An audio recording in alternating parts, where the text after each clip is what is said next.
येनेरितः प्रवर्तन्ते प्राणिनः स्वेषु कर्मसु तं वन्दे परमात्मानं स्वात्मानं सर्वदेहिनम्।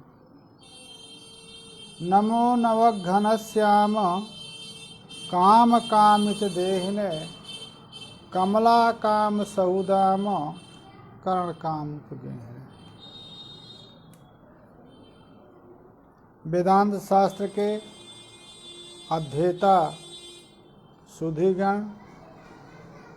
पंडित राजकुमार जी,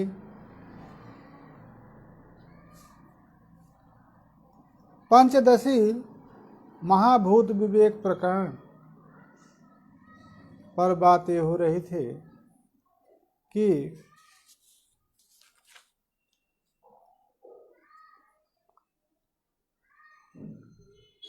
कहा बुद्धोपि भेदो नो चित्ते निरूढ़म या चेत तदा अनैकाज्ञात संशयाद्वा रूढ़्या भावे तद्वत्। कहा जिस प्रकार से जाति व्यक्ति का भेद है, देह देही का भेद है, गुण द्रव्य का भेद है, उसी प्रकार से सत और वियत का भेद है। यह भेद ज्ञात है, परंतु यदि चित्त में आरूढ़ नहीं हो रहा है, वियत न सत वियतः सत अतिरिक्तम, यह यदि ज्ञान आपको नहीं हो रहा है तो उस ज्ञान के बाधक अनैकाग्रता हो सकती है, संशय हो सकता है, अथवा रूढ़ि की अभाव हो सकता है। उनको यदि सत और वियद का भेद सिद्ध होने पर भी ज्ञात नहीं होता है तो अनैकाग्रता, संशय और रूढ़ि अभाव हो सकता है। तब यदि अनैकाग्रता के कारण वियद से भिन्न सत है, सत वियत नहीं है, सत वियत का भेद यदि अनैकाग्रता के कारण हो रहा है तो अप्रमत्तो भव ध्यानात् आद्य। प्रथम अनैकाग्रता के कारण सत और वियत का भेद प्रतीत नहीं हो रहा है तो ध्यानात् अप्रमत्तो भव, तो प्रत्येकतानता रूप जो ध्यान है उस ध्यान से अप्रमत्त हो, माने ध्यानासीन हो गया। ध्यान के प्रमाद से अनैकाग्रता होती है और उस अनैकाग्रता से वियद से सत का भेद ज्ञात होने के बाद भी यदि सत विषय की एकाग्रता नहीं है तो अनैकाग्रता से भेद प्रतीत नहीं होता है। तो उस अनैकाग्रता के कारण जो भेद नहीं प्रतीत हो रहा है तो उसमें ध्यान से अप्रमत्त हो जाओ। सावधान मनः भवित्यर्थः, सावधान मन हो जाओ, एकाग्र चित्त हो जाओ। दूसरा, यदि संशय के द्वारा नहीं हो रहा है, संशय है आपको तो नहीं हो रहा, भेद ज्ञान तो और अथवा रूढ़ि का अभाव आप मान रहे हैं, रूढ़ नहीं हो रहा है, अंतस्थ में रूढ़ नहीं हो रहा है, तो उसके लिए विवेचनम, आत्मा नात्मा का विवेक करना होगा। और विवेचनं प्रमाण युक्तिभ्याम, प्रमाण और युक्ति के द्वारा संशय की निवृत्ति होगी और उसकी रूढ़िता होगी, अंतःकरण में रूढ़ि होगी। तो यदि संशय है तो प्रमाणों के द्वारा, युक्तियों के द्वारा उस संशय की निवृत्ति करिए। ततो रूढ़तमो भवेत्। यदि अनैकाग्रता के कारण ज्ञात भी भेद बुद्धि रूढ़ नहीं हो रहा तो उसके लिए सावधान मनः भव, समाहित मन हो जाइए, प्रमाद से अप्रमत्त हो जाइए। और यदि संशय के कारण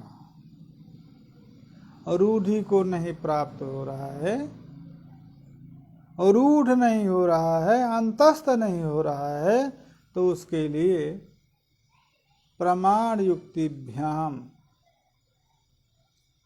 विवेचना को, प्रमाण और युक्ति के द्वारा उसका विवेक करना होगा। ततो रूढ़तमो भवेत्। प्रमाण युक्ति के, प्रमाणों के द्वारा, युक्ति के द्वारा जब आत्मानात्म का विवेक, सत और वियत का विवेक हो जाएगा तो अपने आप रूढ़ हो जाएगा।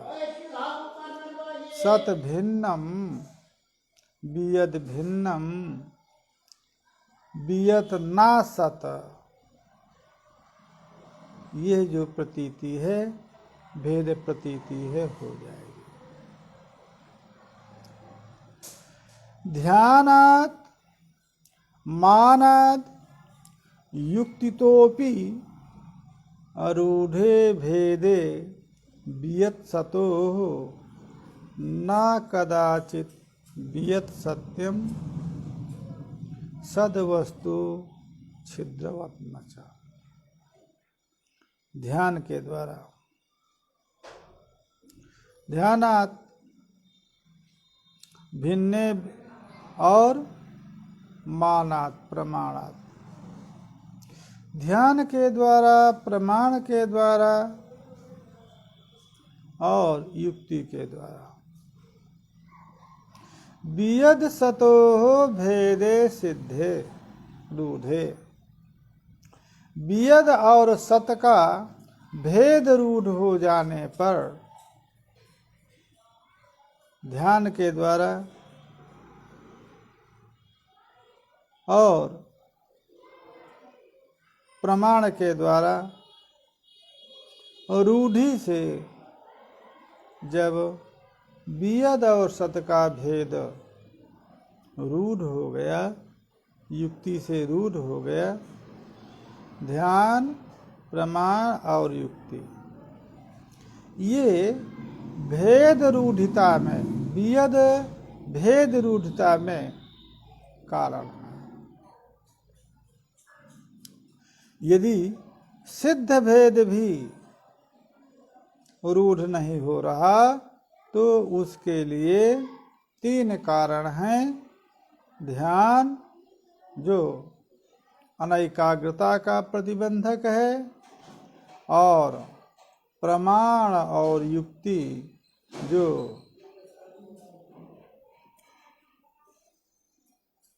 संशय का निवर्तक है। प्रमाण युक्ति के द्वारा आत्मनः सदस्वरूप आत्मनः वियद भिन्नम ना वा, यदि ऐसा संदेह है तो प्रमाण और ध्यान और युक्ति, इनसे आप कर सकते हैं। अर्थात प्रमाण युक्ति से संशय की निवृत्ति होती है तो संशय की निवृत्ति कर लीजिए। जब वियद और सत का भेद रूढ़ हो जाएगा तब क्या सिद्ध होगा?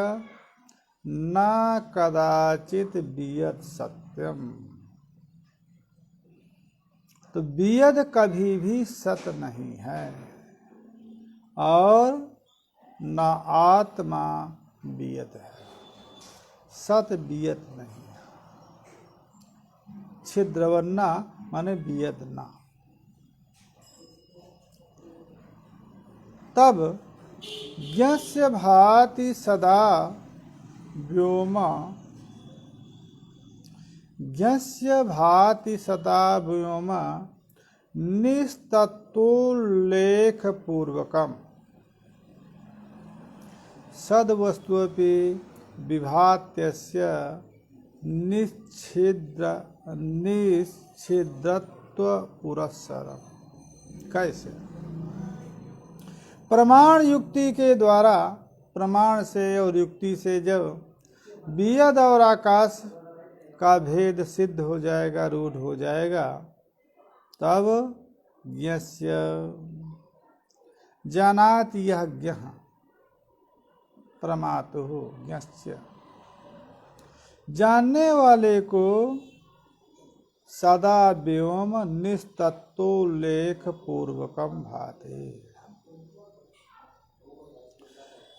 बियद निस्तत्वम, तद निस्तत्व उल्लेख पूर्वक जो है बियद की प्रतीति होती है।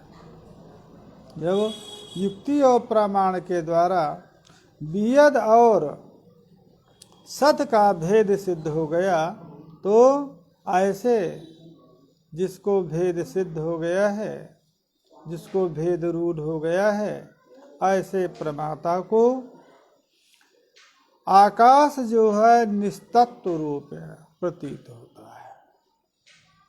और सद वस्तु की भी प्रतीति होती है, परंतु अस्य निश्छिद्रत्व पुरस्सर, छिद्रत्व पुरस्सर नहीं होते। छिद्रम आकाशम, आकाश निराकाश पूर्वक माने आकाश भेद पुरस्सर प्रतीत होते हैं। इसलिए सद का असद जो बियद है और सद जो आत्मा है, इसका विवेक प्रमाण युक्ति के द्वारा करना होगा। और यदि विवेक अज्ञात है फिर भी रूढ़ नहीं हो रहा, तो उसके लिए ध्यान करना होगा। वासनायाम प्रबद्धायाम बियत सत्यत्ववादिनम सन्मात्राबोधयुक्तम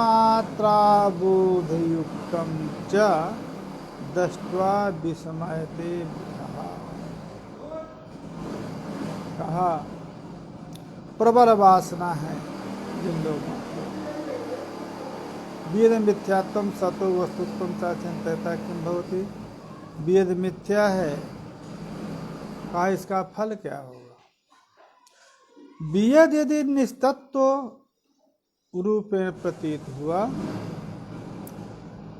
और आत्मा यदि सद रूपेण प्रतीत हुआ, तो इसका फल क्या हुआ। कहा इसका फल यही हुआ कि वासनायाम प्रबद्धायाम बियद सत्यत्ववादिनम, वासनायाम प्रबद्धायाम वासनायाम, ऐसी वासना उनकी बन चुकी है, ऐसी वासना की प्रवृत्ति है, प्रबद्ध वासना रहने के कारण बियद आकाश को सत्य मानने वाले जो नैयायिक आदि हैं, बियद सत्यत्ववादिनम सन्मात्रा अबोध युक्तम दृष्ट्वा विस्मयते बुधाः। सन्मात्र अबोध पूर्वकम, सद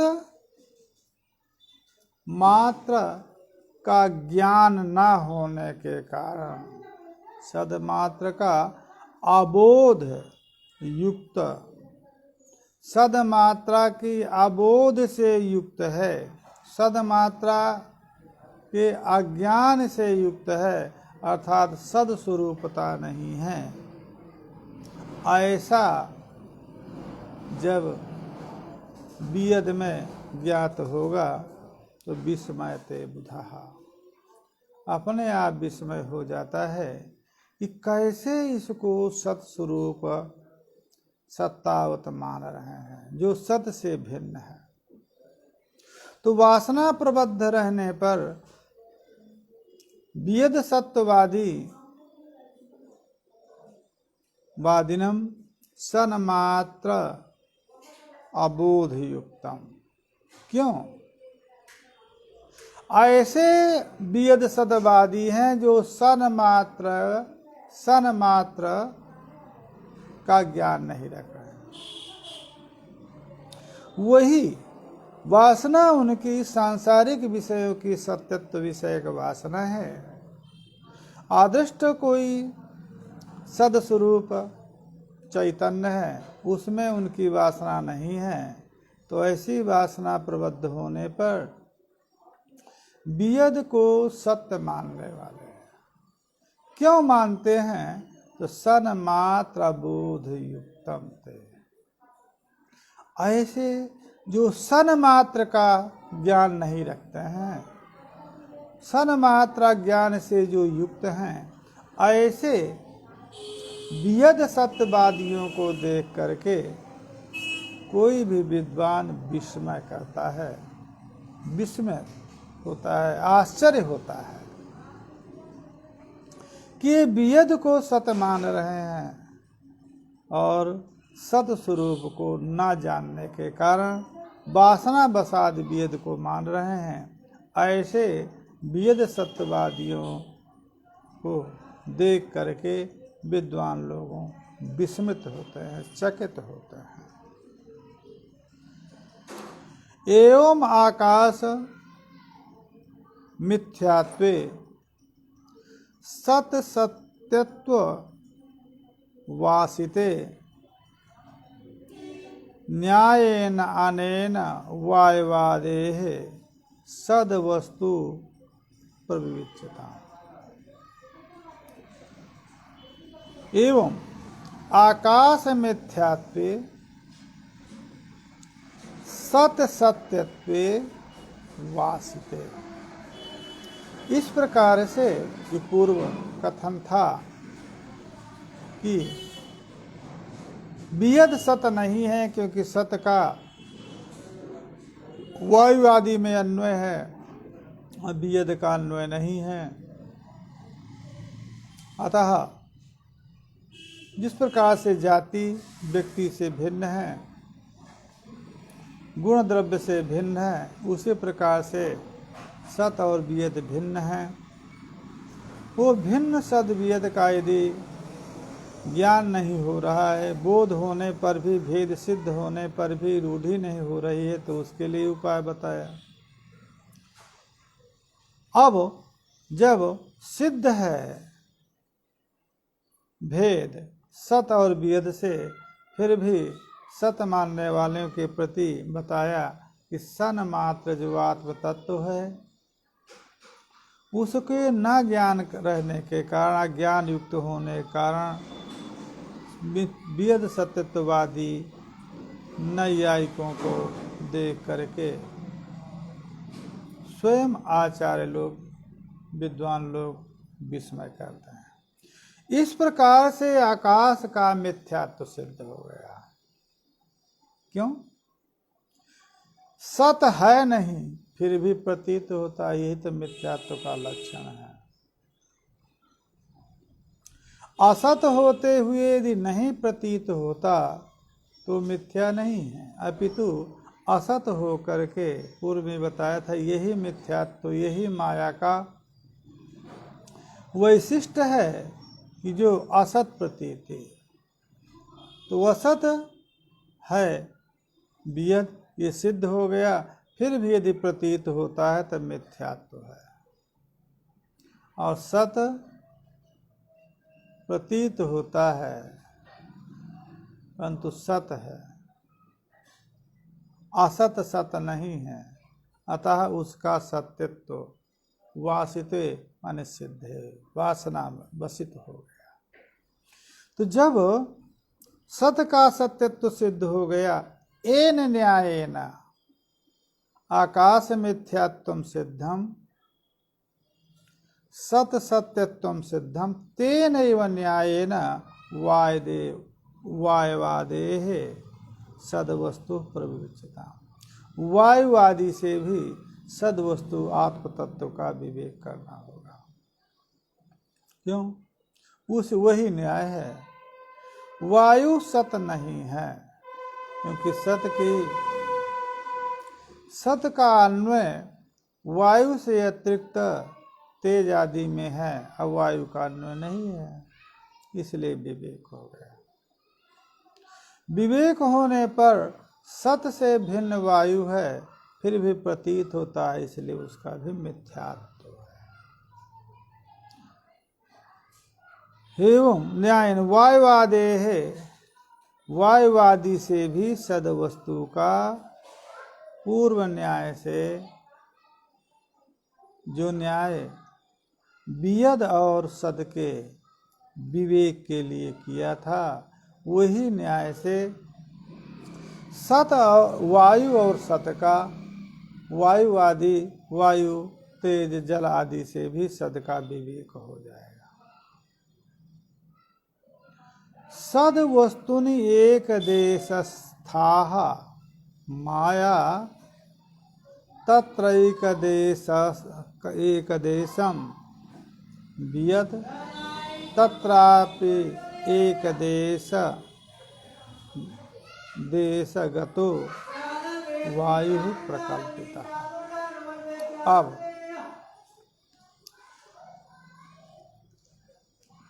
अब देश भेद बता रहे हैं कि जो सद वस्तु है वो व्यापक है, अनवच्छिन्न है, और उसमें माया एक देश है, पूर्व में बता दिया था। और तत्र एक देशगम वियत, माया के एक देशग वियत है, और तत्रापि एक देशगः वायु, और उस आकाश के एक देश में वायु है, क्रम है। क्योंकि यतः माया मूल कारण है, तो माया का एक देश ही वियद होगा। और तस्माद् आत्मनः आकाशाद् वायु, आकाश वायु से उत्पन्न है, वायु आकाश से उत्पन्न है, अतः आकाश का एक देश वायु। तद एक देश को वायु प्रकल्पिता। तो सद वस्तु जो आत्म तत्व है, उसके एक देश में माया है, और माया के एक देश में वियद है, और उस वियद के एक देश में वायु प्रकल्पित है, काल्पनिक है, क्योंकि सभी प्रकल्पना मात्र है। आत्मा अतिरिक्त सकल प्रपंच प्रकल्पना है,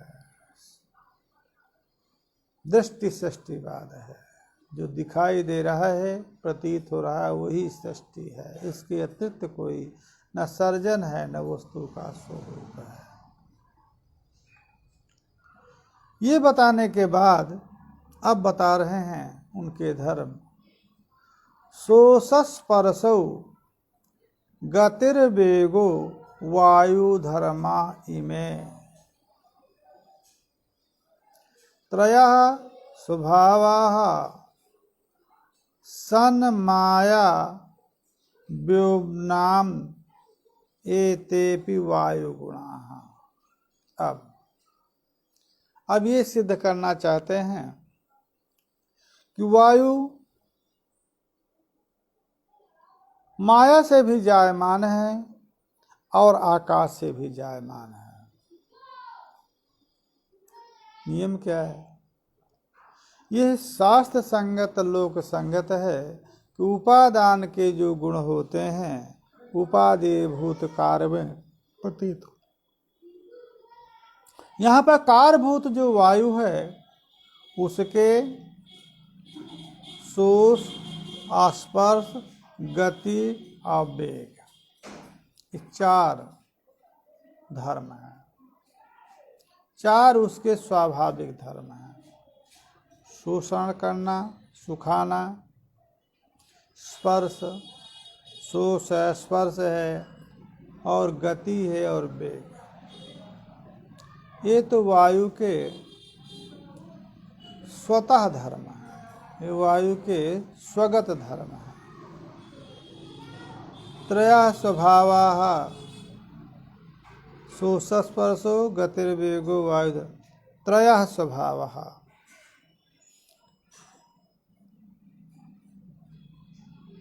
सन माया व्योमनाम ते, तो ये 4 स्वभाव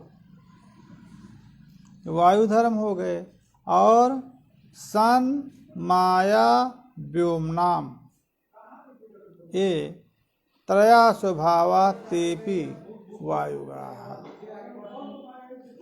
सत स्वभाव, माया स्वभाव और आकाश स्वभाव, ये 3 के जो स्वभाव हैं या 3 के जो 3 स्वभाव हैं वो भी वायु में हैं।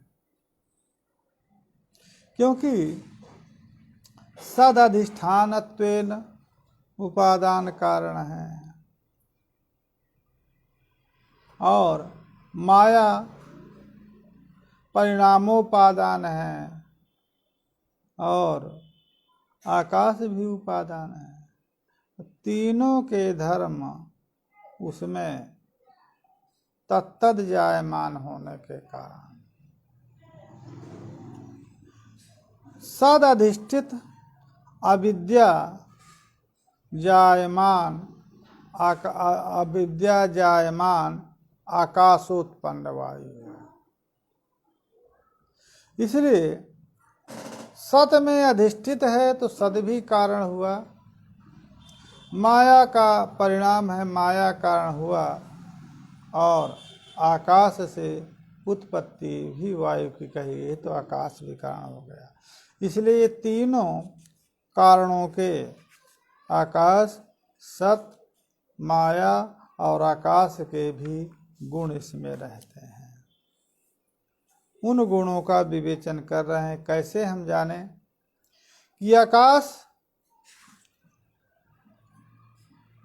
सत, माया और आकाश तीनों के गुण उसमें हैं, ये कैसे जान सकते हैं? तो बता रहे हैं, वायु अस्तीति सद्भावः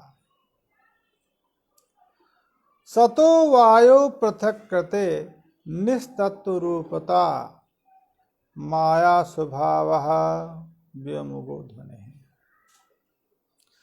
वायु अस्ति, तो वायु में जो सत्ता की प्रतीति हो रही है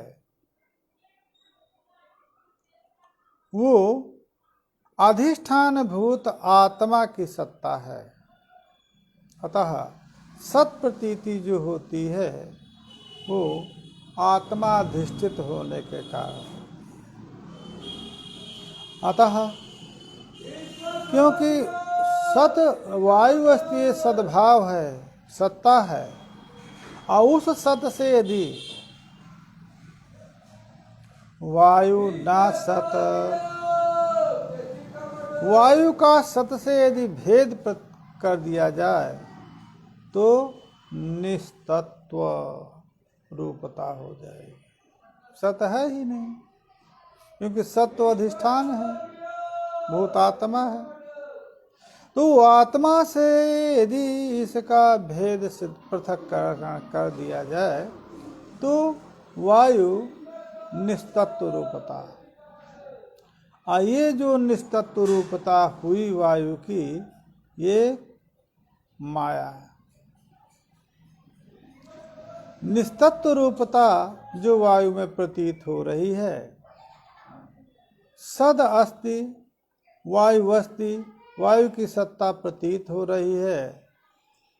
सद अधिष्ठान आत्मा में अधिष्ठित होने के कारण और सद अधिष्ठान आत्मा से पृथक कर लेने पर वायु की जो निस्तत्व रूपता प्रतीत होती है वही माया है, वही माया का स्वभाव है। आकाश का स्वभाव उसमें कैसे आया है? कहा आकाश का स्वभाव जो ध्वनि है, व्योमगः ध्वनि है। आकाश का जो धर्म ध्वनि है वो ध्वनि भी वायु में है। अतः ये तीन जो धर्म वायु में आए ये क्रमेण सद में अधिष्ठित होने का सत्ता, सद से भिन्न होने के कारण निस्तत्व रूपता माया, और जो ध्वनि है सी सी करके ध्वनि जो होती है वायु में वो आकाश का धर्म है। सतोनुवृत्ति ही सर्वत्र, कैसे सत का, कैसे वायु का सद से पृथक्करण किया जाए। अब पृथक करने से वायु कैसे निस्तत्व हो जाएगा उसको बता रहे हैं। सतोनुवृत्ति सर्वत्र व्योमने नेति पुरेरितम व्योमानुवृत्ति अधुना कथम न्याव्याहतम वचः। अब यहाँ पर एक प्रश्न हुआ है। कहा आपने पूर्व में सत और वियत का, आकाश का पार्थक्य भेद सिद्ध करने के लिए आपने कहा था कि सत की अनुवृत्ति सर्वत्र होती है और व्योम की, आकाश की अनुवृत्ति सर्वत्र नहीं होती है। इसलिए सत से भिन्न वियत है, आकाश है। अब यहाँ पर आप कह रहे हैं कि आकाश की भी अनुवृत्ति होती है, क्योंकि आकाशगत जो ध्वनि है वो ध्वनि को आप वायु में मानते हैं। अब वायु में जो ध्वनि की प्रतीति हो रही है वो आकाश धर्म की है, तो आकाश की अनुभूति कैसे होगी? आप तो पूर्व में बताए थे कि सत की अनुवृत्ति सर्वत्र होती है, वायु आदि में भी आकाश की अनुवृत्ति नहीं होती है, इसलिए सत और आकाश भिन्न हैं। अब यहाँ पर आप आकाश की अनुवृत्ति कह रहे हैं अधुना, तो आपको बहतो व्याघात हो गया। आपने कहा था सत की अनुवृत्ति सर्वत्र होती है, आकाश की अनुवृत्ति सर्वत्र नहीं है, इसलिए आकाश वियद से भिन्न है। परंतु यहाँ पर तो वियद की भी अनुवृत्ति कर रहे हैं, तो वह तो व्याघात हो गया। तब कह रहे हैं समाधान, चित्तानुवृत्तिर न इति पूर्वोक्ति अधुना तोयम शब्दानुवृत्ति रे उक्ता वचसो व्याहति कुतः। कहा जो हमने ये कहा था कि सत की अनुवृत्ति स्वरूपता सर्वत्र होती है, आकाशम सत, वायु सन, तेजा सत, वियद की अनुवृत्ति नहीं होती। अब हम यहाँ पर वियद की अनुवृत्ति वायु आदि में जब किए तो आपने आक्षेप किया कि वह तो व्याघात है, तो कहा सुनिए तात्पर्य क्या है। वियद की अनुवृत्ति नहीं होती है, वो छिद्रानुवृत्ति जो वियद का स्वरूप है, छिद्र रूपता है, अवकाश रूपता है, वो आकाश रूपता, अवकाश रूप जो आकाश है, जो आकाश छिद्र रूप जो आकाश है, उसकी अनुवृत्ति वायुवादी में नहीं होती। हमने ये कहा है पूर्वोक्ति। और यहाँ पर जो अनुवृत्ति हम कह रहे हैं वो आकाश की अनुवृत्ति नहीं कह रहे हैं। आकाश की का जो धर्म शब्द है उस शब्द की अनुवृत्ति हो रही है आकाश के। इसलिए हमारे वचन में व्याघात कहा। आकाश की अनुवृत्ति का हमने निषेध करके वेद की अनुवृत्ति सर्वत्र मान करके आकाश और वेद का भेद सिद्ध किया था। इस समय पर भी हम यही कहते हैं कि आकाश की अनुवृत्ति नहीं होती, अपितु आकाशगत जो धर्म गुण है शब्द उसी की अनुवृत्ति होती है। व्याघात कहाँ है?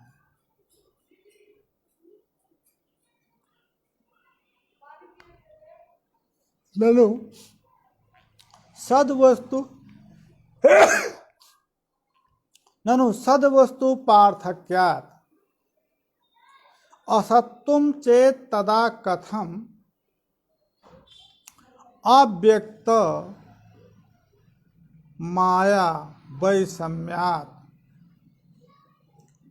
अमायामयतापिनो। कहा पुनः आशंका है, पूर्व पक्ष है कि आपने सद वस्तु से पृथक होने के कारण वायु वेद आदि को असत कह दिया। यतः सत पृथक हैं अतः असत हैं। तो यहाँ पर मायामय कैसे आप कह रहे हैं? क्यों? माया का जो अव्यक्त माया है, नाम रूपाभ्याम अव्याकृत जो माया है प्रकृति है, उससे भी तो विषमता है।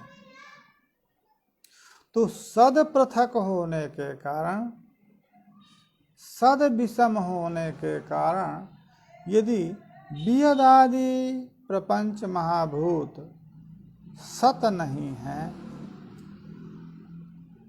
फिर भी प्रति मिथ्या हैं, तो आप ये मायामय कैसे कह रहे हैं? क्यों? निस्तत्व रूपता आप कह रहे हैं कि निस्तत्व रूपता माया की है, तो निस्तत्व रूपता माया की है तो माया से भी तो भिन्न है। कैसे? क्योंकि यह व्यक्त जो माया है उससे विषम है, ये व्यक्त है। आकाशादि नाम रूपाभ्याम व्याकृत हैं, अब माया अव्याकृत है तो उससे विलक्षण हो गया। तो उससे जब विलक्षण हुआ, माया से जब विलक्षण हो गया वेद आदि, तो निस्तत्व कैसे होगा? सद से विलक्षण होने के कारण सत नहीं हो सकता, तो माया से भी विलक्षण है, क्योंकि माया अव्यक्त स्वभाव है और ये जो वेद आदि हैं व्यक्त स्वभाव हैं।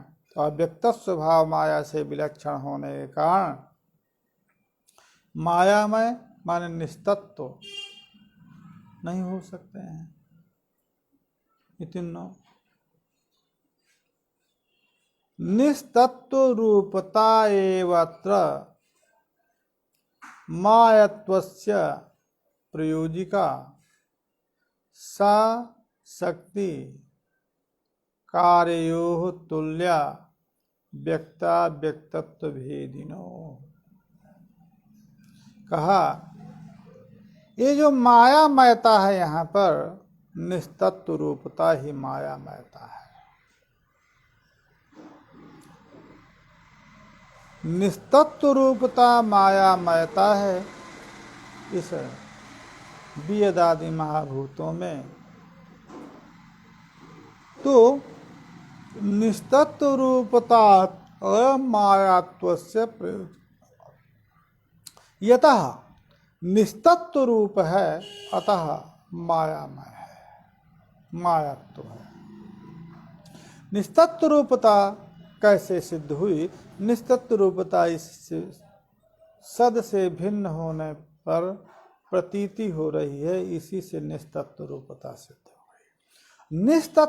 निस्तत्व रूपता माया में है, अतः वही निस्तत्व रूपता ही माया की प्रयोगिका है। वेदादि प्रपंचः मायामयः निस्तत्वात्, तो मायामय है क्योंकि निस्तत्व है। सा शक्ति कार्योः तुल्या, वो जो मायामयता है, वो माया माने निस्तत्व रूपता है। वो जो निस्तत्व रूपता है वो शक्ति माया में और शक्ति के कार्य वेदादि महाभूतों में समान है। अतः जो निस्तत्व है वो मायामय है, तो वो निस्तत्व रूपता शक्ति और जो माया है अविद्या में तुल्य है। व्यक्ता व्यक्त भेदिनो, व्यक्ता व्यक्त का भेद जिसको सिद्ध है, उनके लिए वो लोग भी जो व्यक्त और अव्यक्त, व्यक्ता व्यक्त भेदी, व्यक्ता व्यक्त का भेद है जिसमें, ऐसा जो शक्ति और कार्य व्यक्ता व्यक्त, तो व्यक्त रूपता कार्य में, अव्यक्त रूपता उसमें, अतः व्यक्ता व्यक्तत्व का जो भेद है, एक व्यक्त है कार्य, शक्ति जो है व्यक्त है, तो ये व्यक्ता व्यक्त भेदी जो शक्ति और कार्य हैं उसमें निस्तत्व रूपता समान है, तुल्य है। तो उस निस्तत्व रूपता के कारण ही मायामय मान लिया जाता है। सदसत्व विवेकस्य प्रस्तुत्वात् न प्रस्तुत्वात् सा चिंतताम् असतो अवान्तरो भेदः आस्ताम तद चिंतयात्र किम। क्या सुनिए, अब वो असत से जो वो अनिर्वचनीय है अविद्या, उससे भिन्न है कि नहीं है, आकाश से वायु भिन्न है कि नहीं है, ये सब विवेक करने की कोई आवश्यकता नहीं, ये तो सभी जान जाए। यहाँ पर विवेक जो अपेक्षित है उसी विवेक को आप चिंतन का विषय बनाए।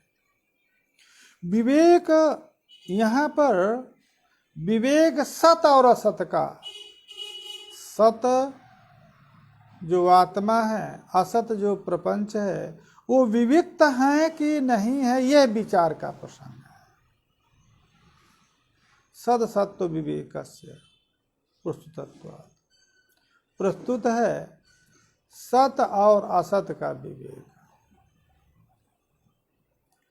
सचिंतता, उसी का चिंतन करना चाहिए कि सत और असत का विवेक है कि नहीं, वही चिंतन का विषय है।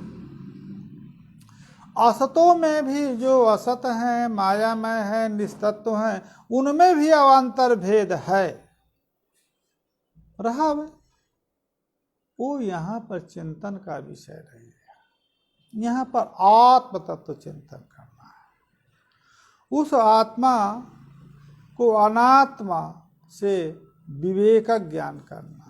आत्मा अनात्म विवेक है, अनात्म विवेक नहीं है। अनात्म को जो असत है, अनात्म है, सद्भिन्न है, उसके विवेक के उपाय, उसके ज्ञान के उपाय लोक भी हैं, वो यहाँ पर प्रस्तुत नहीं है। प्रस्तुत है सत और असत का विवेक। सत आत्मा, असत मिथ्याभूत प्रपंच, उसका विवेक यहाँ पर अपेक्षित है, उसी की चिंतन करना चाहिए। असत में भी विवेक है, भेद है, परंतु वो यहाँ पर प्रस्तुत विषय नहीं है। सदवस्तु, सदवस्तु ब्रह्म शिष्टो वंशः वायु मिथ्या यथा वियत वासयित्वा चिरम वायो मिथ्यात्म मरुतम त्यजेत। हाँ, वायु को लेंगे तो सद वस्तु जो सत्ता प्रतीत हो रही है वो ब्रह्म है। वायु में जो सदंश प्रतीत हो रहा है, वायु अस्ति, वो जो सत्ता है, सद वस्तु है, वो ब्रह्म है। अन्य अंश जो है शिष्टो वंशः, शिष्ट अंश क्या होगा? निस्तत्वादि। शिष्ट अंश जो निस्तत्वादि है, अंश है, वो शिष्टो वंशः वायु, शिष्ट अंश में वायु, तो वायु मिथ्या यथा वियत। जिस प्रकार से सद अंश वियत में वियद अस्ति, जहाँ पर सद अंश है वो ब्रह्म अंश है, तद अतिरिक्त जो अंश वियद में है वो शिष्ट अंश मिथ्या है। उसी प्रकार से शिष्ट अंश जो वायु है वो भी मिथ्या है। वासयित्वा, ये वासना, ये निश्चय कर लिया जाए कि सत, जहाँ पर भी सत्ता प्रतीत हो रही है वो ब्रह्म है, ब्रह्म की सत्ता है। इसके बाद अन्य जो प्रतीति हो रही हैं, जैसे घटादि में भी सर्वत्र ब्रह्म, जहाँ पर सत्ता प्रतीति है वो सत्ता आत्मरूप है। अन्य जो नाम रूपात्मकता है वो वस्तु रूप का स्वरूप है। जिस प्रकार से तो वायु मिथ्यात्म मरुतम त्यजेत, तो वायु में वासयित्वा चिरम वायु, ऐसी वासना जब स्थायी हो जाएगी तब ऐसे वायु की अभिलाषा, ऐसे वायु की ग्रहण इच्छा किसकी होगी? जिसका कोई सदस्वरूपता नहीं है, जिसकी सत्ता भी नहीं है, अपितु वो जो उसका स्वयं का स्वरूप है वो निस्तत्व रूप है। जब ऐसा ज्ञान हो जाएगा तो मरुत विषयक माने वायु विषयक किसी को अभिलाषा इच्छा नहीं होगी। तो वायु का, क्योंकि मिथ्यात्व का एक ही प्रयोजन है, वस्तु विषयक अभिलाषा का परित्याग। क्योंकि मिथ्यात्व विराग के प्रति हेतु है। तो जब वायु में यह ज्ञान हो गया कि वायु सत नहीं है, सत्ता वायु में आत्मा की प्रतीत हो रही है, अन्य जो स्वरूप वायु के हैं वो निस्तत्व हैं, तब वायु विषयक वासना नहीं रहेगी। इस वासना की निवृत्ति वायु विषयक विराग होगा। चिंतयेत बह्निमप्येवं मरुतो न्यूनवर्तिनम ब्रह्मांडा आवरणेश्वेशा न्यूनाधिक विचारणा। वायु पर्यंत ही नहीं विचार। इसी प्रकार से तेज में भी विचार करें। तेज की भी स्थिति उसी प्रकार से सद वस्तु की एक देश में अविद्या, अविद्या की एक देश में आकाश, आकाश के एक देश में वायु, वायु के एक देश में तेज। चिंतेत बन्हिमपेश मरुतो न्यूनवर्ती। अब इस प्रकार से ब्रह्मांड आवरणेषु, जितना ब्रह्मांड आवरण, इसी प्रकार से न्यूनागति। उसके उत्तर में जल, जल से उत्तर पृथ्वी, पृथ्वी से जायमान, ये उत्तर उत्तर जो है न्यूनाधिक व्यवहार चलेगा। और इस न्यूनाधिक व्यवहार से यही सिद्ध होगा कि आत्मा के अतिरिक्त कोई सत नहीं है। तो जब आत्मा के अतिरिक्त कोई सत नहीं है तो वो असत विषयक किसी की अभिलाषा नहीं होगी, प्रवृत्ति नहीं होगी। यही विराग है, इह मूत्र फल भोग विराग। इसी को प्रथम में कहा जाए आत्मानात्म विवेक। आत्मानात्म विवेक हो जाने पर यह मूत्र फल भोग विराग तब होता है। आगे वायो दशांतता न्यूना बन्हे वायो प्रकल्पिता पुराण उत्तम तारतम्य दशांशैर्भूत पंचके। कहा वायो दशांशता न्यूना बन्हे, वायु से दशांश न्यून बन्हे प्रकल्पिता इति पुराणोक्तम। पुराणोक्त है, तारतम्य है, तो वायु वायु एतदंडम विशेषाख्यम कर्म बुद्धे दशोत्तरैः तो याद भी परिवृतम प्रधाने अमृतम वही। ये पुराण वचन है भागवत 33 स्कंध में। तो ये जो शास्त्र है, इस जो ये हमारा कथन है, इस कथन में पुराण वचन भी प्रमाण है। वायु दशांतता न्यूना बन्ही, वायु प्रकल्पिता है, वायु में प्रकल्पित है। ये पुराण युक्त भी तारतम्य दशांशैः भूत पंचके। दशांश भूत पंचके दशांशैः तारतम्यम पुराण वचन।